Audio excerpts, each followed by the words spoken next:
Now at 6 a.m. on WKYT this morning, a woman comes home and finds a lot of damage to her apartment. Police think it was caused by a driver who didn't stick around.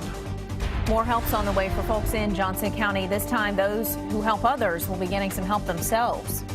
And a warning this morning from the government why disability payments for thousands of Americans could take a big hit next year. Tracking, alerting, protecting. This is WKYT This Morning. And good morning to you. We're glad you're starting off this brand new day with the WKYT News Team. Welcome aboard. I'm Bill Bryant. And I'm Rebecca Smith. Hope you're having a great day before Friday. Yesterday was lovely. It'd be great if it could just stay that way. Yeah, and for the most part it does. We do have that little bump in the road for some this afternoon, it sounds like. Let's check in with meteorologist Micah Harris tracking that. Good morning. Hey, good morning. And we'll start to see that rain push in the western zones here in the next couple of hours. It's not much, but it is there. A few showers here and there. And it looks like the bulk of this will stay west and to the south. So south of I-64, that's the bulk of it. We can't rule out a passing shower or two here in Lexington across 64. But for the most part, the heaviest rain stays south. And when I say heaviest, I'm talking a half an inch out of this. Don't expect many thunderstorms, expect more showers than rumbles of thunder. Temperatures are there in the 60s and a couple of 70s down south. Now, as we stretch off into the afternoon, we'll be right there around 80 degrees. It's actually not a bad day once again, except for those southern zones. That's where you have the bulk of the rain. It does move out for late afternoon off into the evening hours, and that will feel phenomenal. The focus of the forecast today, obviously the rain. But afterwards, it's pretty quiet. When it's quiet this time of year during the summer, what does that mean? Temperatures skyrocket. I'll show you how warm we get, who has the best chance of rain. I'll jot it down for you in just a few minutes. See you then. Thank you. Let's get to the news. New this morning, police are trying to find a driver who hit an apartment building and just took off. The damage to the building on Jennifer Road, that's just off Winchester Road, is extensive enough that firefighters have ended up condemning several units. WKYT's Mark Barber is on the scene now, and he's joining us live with reaction from the person who lived in the apartment that took the hit. Mark, good morning. Good morning, Bill. The woman who lives in the apartment that the car crashed into says if she had been home when it happened, it would have been a very close call. She says that's because the car crashed right into her bedroom wall. Now, the woman who lives in the apartment here on Jennifer Road off of Eastland Parkway says fortunately the crash happened around 2:30 this morning while she was out of the home. Firefighters think the car that hit the building was backing up. We're told the driver took off after the crash. The force of the collision fractured support beams and split a wall, causing major damage to a ground floor apartment. Fire crews have condemned the first, second, and third floor apartment units.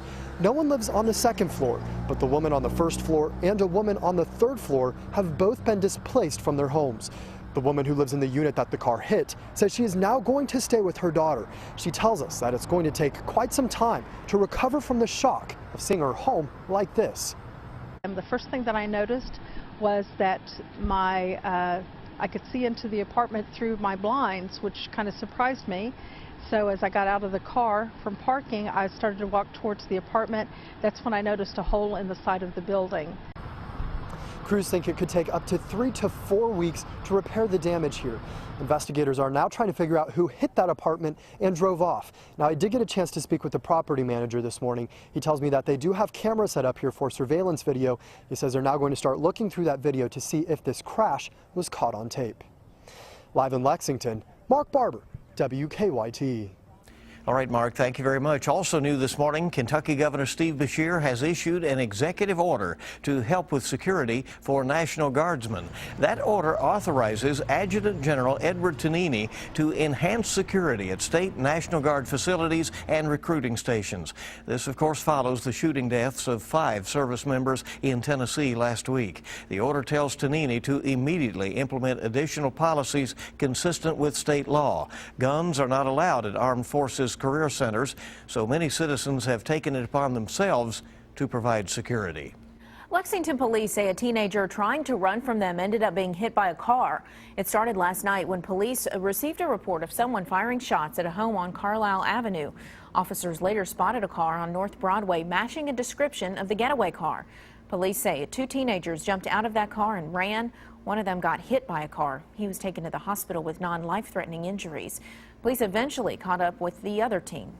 Well, first responders are always helping out others, but today Lexington first responders are asking the public to help some of their own. Yeah, they're holding a special donation drive and will head to Johnson County to deliver supplies to first responders there. WKYT's Michelle Chamberlain is live at the police station on Old Frankfort Pike with more on how viewers can help. Yes, you viewers can help by dropping off donations here at the West Roll Call Center on Old Frankfort Pike today from 8 to 4 o'clock. The Lexington Police Department, along with other first responders, will be the one collecting these donations. You can also join the group that will be delivering these items to Johnson County, to the Johnson County Police, Fire, EMS, and other first responders. The plan is to leave Lexington tonight at 6 o'clock. Now you can stay for one day or the entire trip. The group plans on staying in Johnson County until Sunday to help with the cleanup efforts. The ultimate goal here is to help the first responders and their families to clean up their homes and properties, as they've been the ones working so hard to help others. Contact the police department if you are interested in joining. Now they're also asking for people to write cards or handwritten letters to the people of Johnson County who have experienced so much heartache lately. The department is also asking for donations of gift cards and cleaning supplies. And remember, you can drop those off here at the West Roll Call Center on Old Frankfort Pike from 8 to 4 o'clock today. Live in Lexington, Michelle Chamberlain, WKYT. All right, and those certainly will be appreciated when those items arrive there in Johnson County, I'm sure. 6 minutes after 6 on WKYT this morning, and the government says people who get Social Security disability could face steep benefit cuts next year. According to the trustees that oversee Social Security, the fund will run out of money in 2016. The trustees say Congress should shift tax revenue from Social Security's much larger retirement fund, but Republicans say they would rather see changes aimed at reducing fraud. Now, your zone-by-zone forecast with meteorologist Micah Harris and First Alert Defender. Looking out and about during this morning, I don't really see a washout by any means, but you will have a better chance of rain in one zone and one zone only. The best chance south of I-64, southern zones. There is no doubt you will have a good chance of rain for today. There you are, First Alert Defender live radar, holding on to that rain chance. And look, it's pushing off into the western zones at this very moment. Look for a few scattered showers here and there, and the bulk of it will be just showery activity instead of your thunderstorms that we've been experiencing the past 3 to 4 weeks.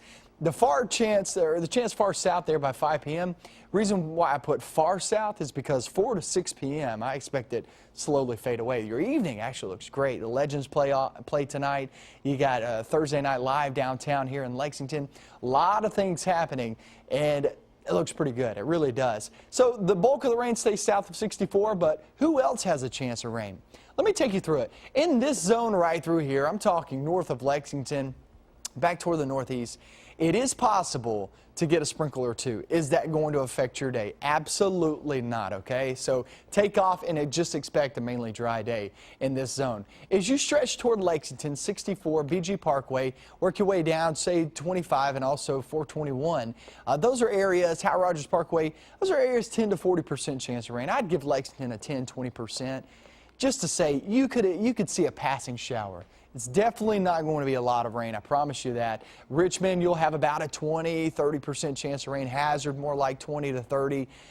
London, Corbin area, I would give it more about a 40 to 50% chance. You get where I'm going with this. Farther south, farther southwest, it's the best opportunity to see rain. Somerset, you got around a 60 to 80% chance of rain. So your weekend planner, here's the look. Today is your only bump in the road, really. Friday looks phenomenal. A lot of sunshine Friday. Temperatures low to mid 80s. Then we hit Saturday, upper 80s, lower 90s. When you get the rain out of here, it allows those temperatures to really jump up. And this is prime summertime pattern. I mean, you're looking at it, really steamy conditions, and also can't rule out a pop-up shower or thunderstorm. But most stay dry all the way through your weekend, so this is really welcoming news as we approach that weekend time. A lot of people are trying to get that weekend going and getting away from this rain. But remember, today's rain is not a flooding concern. It's not even a severe weather concern. It's just more of a nuisance than anything else. The next few days, I really don't. And you know what? Some zones could still go dry. They went dry yesterday, and they could still go dry all the way to possibly Monday. Yeah. It's a good stretch. Yeah, we really, it was really need. beautiful yesterday afternoon, you know. I mean, that humidity Got some way of that down. sunshine Yeah, out there. there you go. It was really nice. All right, the time this morning on WKYT is 6:09, and let's check live drive traffic this morning and see what's going on out there bright and early. We'll check Nicholasville and Alumni this morning, and everything is moving along fine there. No reports of any major problems. Nicholasville Road all clear at the moment. Now, we are tracking an accident on Georgetown Road at Spur Road. At least 2 vehicles are involved in that. Again, Georgetown at Spur Road with an accident this morning. So that is one of the first issues that we've had to pop up this morning. Everybody be careful on your way in. And more news coming up on WKYT here on your Thursday. New details emerge about a woman's final days in a Texas jail. We'll have the story just ahead. And a new partnership between a ride-sharing service and a major coffee chain. More on the perks of that program coming up on WKYT.